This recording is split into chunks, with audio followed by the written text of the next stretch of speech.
चिड़िया अपनी नाव में बैठी इंतजार कर रही थी। कभी कभी तो चिड़िया की दिहाड़ी अच्छी लग जाती और कभी कोई भी पक्षी नाव में ना बैठता, बल्कि सभी पक्षी उड़कर ही नदी पार कर लिया करते। फिर शाम के कबूतर और कबूतरी चिड़िया के पास आ जाते हैं। चिड़िया, हम बहुत दूर से आए हैं, थक गए हैं। क्या तुम हमें अपनी नाव में बिठाकर नदी पार करवा दोगी? बैठे बैठे कबूतर और कबूतरी, मेरा तो काम ही यही है। कितने पैसे लेती हैं आप नदी पार करवाने के? केवल 5 रुपए, ज्यादा है तो कम दे देना। ऐसे चिड़िया किसी भी पक्षी से ज्यादा पैसे ना लेती, जितने उनके पास होते उतने ही लेकर उन्हें नदी पार करवा देती। पति जी, उड़कर नदी पार करने से तो कहीं अच्छा है सब पक्षी 5 रुपए देकर नाव में बैठकर नदी पार कर लिया करें। मुझे तो बहुत मजा आ रहा है नाव में बैठने का। पहले तो काफी पक्षी नाव में बैठ जाया करते थे, मगर अब बहुत कम पक्षी नाव में बैठते हैं। ले जी, किनारा आ गया है और आपका सफर खत्म हुआ। फिर चिड़िया कबूतर और कबूतरी से 5 रुपए लेकर जैसे ही वापिस होने लगती है, वहाँ एक बूढ़ी फाख्ता आ जाती है। चिड़िया बेटी, मुझसे और उड़ा नहीं जाता, मैं थक गई हूँ। क्या आप मुझे सागर वाले जंगल पहुँचा देंगी? मगर माँ जी, मुझे तो सागर वाले जंगल के रास्ते का नहीं पता। मैं बता दूंगी आपको रास्ता। अगर आपको रास्ते का पता है तो बैठें, मैं आपको ले जाती हूँ। फिर बूढ़ी फाख्ता नाव में बैठ जाती है और चिड़िया अपनी नाव चलाती है। कितने बच्चे हैं आपके? माँ जी, मेरे 2 बच्चे हैं, एक का नाम गुड़िया और एक का नाम कुकू है। अपने बच्चों का पेट पालने के लिए मैं नाव चलाती हूँ। यहाँ से इस तरफ मुड़ जाओ। ऐसे चिड़िया अपनी नाव चलाती जाती है। नदी जाकर गहरे सागर से मिल जाती है। इतने बड़े सागर में चिड़िया पहली बार नाव चला रही थी। थोड़ी देर बाद एक टापू आता है और बूढ़ी फाख्ता वहाँ उतर जाती है। मेरे पास आपको देने के लिए कुछ नहीं है बेटी, मगर मैं दुआ करती हूँ कि ऊपर वाला आपको सफल करे। कोई बात नहीं माँ जी, मैंने आज 5 रुपए कमा लिए थे, उनसे मेरा आज का दिन गुजर जाएगा। चिड़िया अपनी नाव वापस मोड़ती है। वो नाव को तेज करती है, मगर थोड़ी देर बाद उसे पता चलता है कि वो तो किसी गलत दिशा में जा रही है, क्योंकि ये रास्ता पहले उसने ना देखा हुआ था। फिर चिड़िया को थोड़ी दूर एक टापू नजर आता है। चिड़िया उस टापू की तरफ जाती है। चिड़िया किनारे पर अपनी नाव रोककर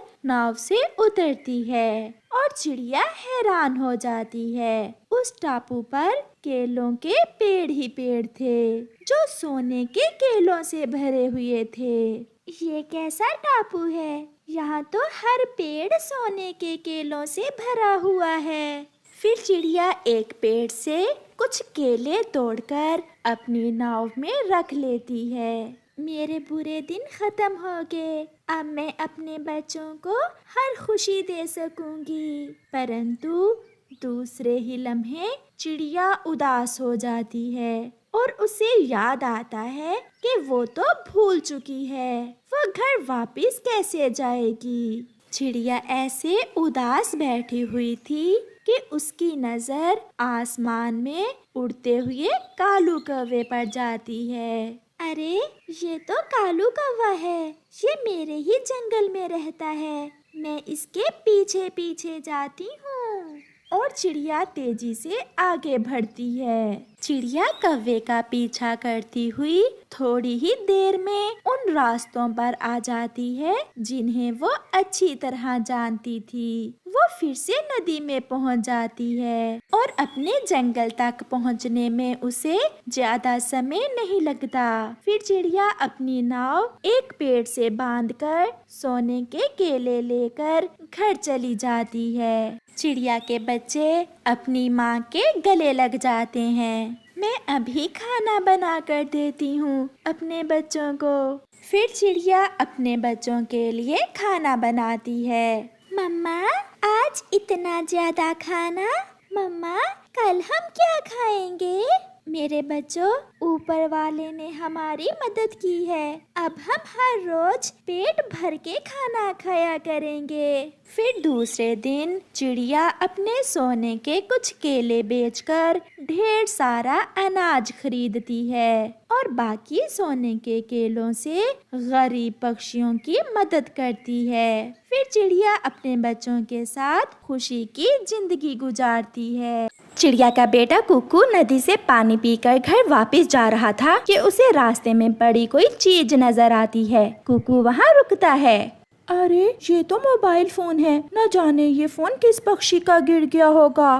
कुकू वो मोबाइल उठाकर अपने घर ले जाता है। कुकू बेटा, ये तो कैमरे वाला फोन है। ये बहुत महंगा होगा। ये आपको कहाँ से मिला है? मम्मा, मुझे रास्ते में मिला पड़ा था। मैं ये उठाकर घर ले आया। हम सुबह सारे पक्षियों से पूछेंगे और जिसका ये मोबाइल हुआ उसे लुटा देंगे। फिर वो दोनों माँ बेटा ऐसा ही करते हैं। दूसरे दिन चिड़िया और उसका बेटा वो मोबाइल लेकर मिठू के पास जाते हैं। मिठू, ये मोबाइल कहीं आपका तो नहीं गिरा? मेरे बेटे को ये रास्ते से मिला था। नहीं चिड़िया बहन, ये मोबाइल फोन मेरा तो नहीं है।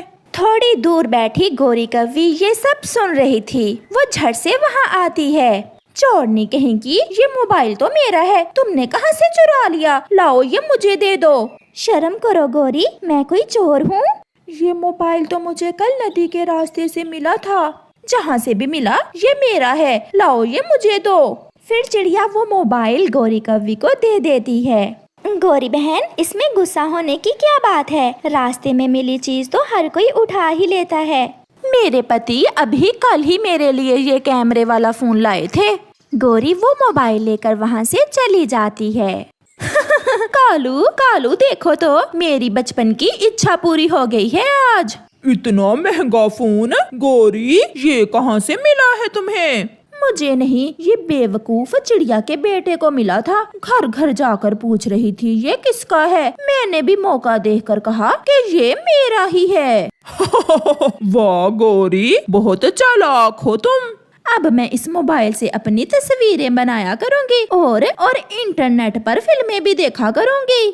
ऐसे गोरी बहुत खुश होती है। फिर क्या था, गोरी तो सारा दिन उस मोबाइल पर अपनी सेल्फियां लेती रहती। वो नदी पर जाती, वो झरने पर जाती, वो सबको बताती। ओए गंदी आंखों वाले कबूतर, देखो तो मेरा मोबाइल कितना अच्छा है। मेरे पति ने लेकर दिया है मुझे। कभी तुमने अपनी पत्नी को कुछ लेकर दिया है?